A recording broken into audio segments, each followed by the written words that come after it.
সম্মানিত ভিউয়ার্স, আসসালামু আলাইকুম। এই যে বাড়িটা আপনারা দেখছেন, এই বাড়িটার এতটুকু কাজ করার জন্য খরচ হয়েছে ৭ লক্ষ টাকা।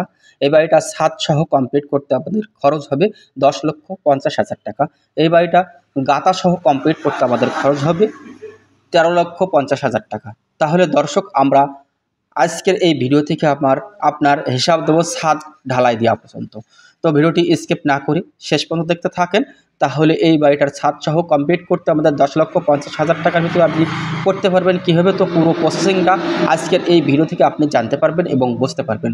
তো বাড়িটা হচ্ছে ৪ বেডরুমের উপরে একতলা বাড়ি নির্মাণ কাজ হচ্ছে। বাড়িটাতে ১৬টা কলম ইউজ হচ্ছে, সম্পূর্ণ কলমে ১৬ মিলি রড ইউজ হয়েছে এবং বেসে ১২ মিলি রড ইউজ হয়েছে। তো টোটাল মিলিয়ে ইতিমধ্যে আমাদের কলম সহ কলম পর্যন্ত আমাদের রড লেগেছে ২৩০০ কেজি এবং এই ছাদটাতে আমাদের রড যাবে ২২০০ কেজি। টোটাল মিলিয়ে এই বিল্ডিংটাতে ছাদ সহ কমপ্লিট করতে আমাদের ৪৫০০ কেজি রড প্রয়োজন হবে। বাড়িটার দৈর্ঘ্যের দিকে জায়গা লেগেছে ৩২ ফিট, প্রস্থের দিকে জায়গা লেগেছে ৩৮ ফিট। ৩২ যদি আমরা এর স্কোয়ার ৩২ ইন্টু হচ্ছে ৩৮ দিয়ে যদি আমরা স্কোয়ার ফিটে হিসাব করি তাহলে আসে ১২১৬ স্কোয়ার ফিট। তো ১২১৬ স্কোয়ার ফিটের ভিতরে পেয়ে যাচ্ছেন আপনি ৪টা মাস্টার বেডরুম, 2টো টয়লেট, একটি কিচেন এবং একটি ড্রয়িং কাম ডাইনিং, এবং পেয়ে যাচ্ছেন একটি সিঁড়ি এবং সিঁড়ির নিচে একটি সেফটি ট্যাঙ্কি। তাহলে দর্শক দেখেন, আপনি ১০,৫০,০০০ টাকার ভিতরে চমৎকারভাবে একটি ফ্লোর প্ল্যান আপনি দেখতে চলেছেন এবং আপনি আজকের এই ভিডিও শেষ পর্যন্ত দেখতে থাকলে অবশ্যই আপনি এরকম ডিজাইনের এরকম ধরনের বাড়িটা আপনি নির্মাণ করতে পারবেন। তো ভিডিওটি দেখতে থাকেন কীভাবে আমরা অল্প বাজেটে এতটুকু কাজ করতে পেরেছি। তো ৪ কোণায় 4টা বেডরুম দেওয়া হয়েছে। বেডরুমের সাইজটি দেওয়া হয়েছে ১১ ফিট বাই ১৩ ফিট।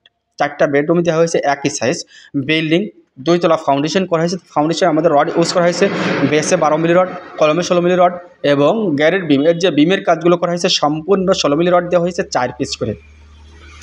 তাহলে দর্শক, আপনি বুঝতে পেরেছেন যে আমাদের যতটুকু কাজ হয়ে গেছে এতটুকু কাজ করতে আমাদের রড লেগেছে ২৩০০ কেজি এবং এই বিল্ডিংয়ের ছাদে রড যাবে হচ্ছে ২২০০ কেজি। টোটাল মিলিয়ে আমাদের এই বিল্ডিংয়ের রড ইউজ হবে ৪৫০০ কেজি এবং টোটাল মিলিয়ে যতটুকু কাজ দেখছেন এতটুকু কাজ করতে আমাদের সিমেন্ট লেগেছে ১৮০ বস্তা এবং এই বিল্ডিংয়ের ছাদের সিমেন্ট যাবে ১৪০ বস্তা।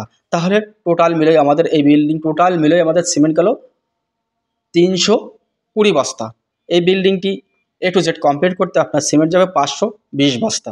টোটাল মিলিয়ে এই সিমেন্টের ভিতরে আপনার এই বিল্ডিংটি নির্মাণ হবে। তাহলে দর্শক দেখেন, মালের যে বর্ণনা আপনাকে দিয়েছি এই মালের ভিতরে আপনার হিসাবটা টোটাল বেরোয় গেছে। তাহলে এইভাবে আপনার বিল্ডিংটি আপনার নির্মাণ অবশ্যই কাজে লাগাতে পারবেন।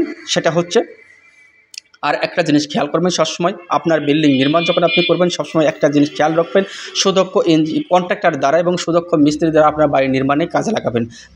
তাহলে অবশ্যই কম বাজেটে একটি একতলা বাড়ি নির্মাণ আপনি অবশ্যই করতে পারবেন। তাহলে দর্শক, কীভাবে আপনি বেস থেকে ছাদ ঢালাই দেওয়া পর্যন্ত আপনি করতে পেরেছেন ১০,৫০,০০০ টাকায় এতটুকু কাজ আপনি করতে পারছেন এবং এই বিল্ডিংটি গাঁথা সহ কমপ্লিট করতে আপনার খরচ হবে ১৪,৫০,০০০ ১৩,৫০,০০০ টাকা। ১৩,৫০,০০০ টাকা হলে আপনি এই বিল্ডিংটি গাঁথা সহ কমপ্লিট করতে পারবেন।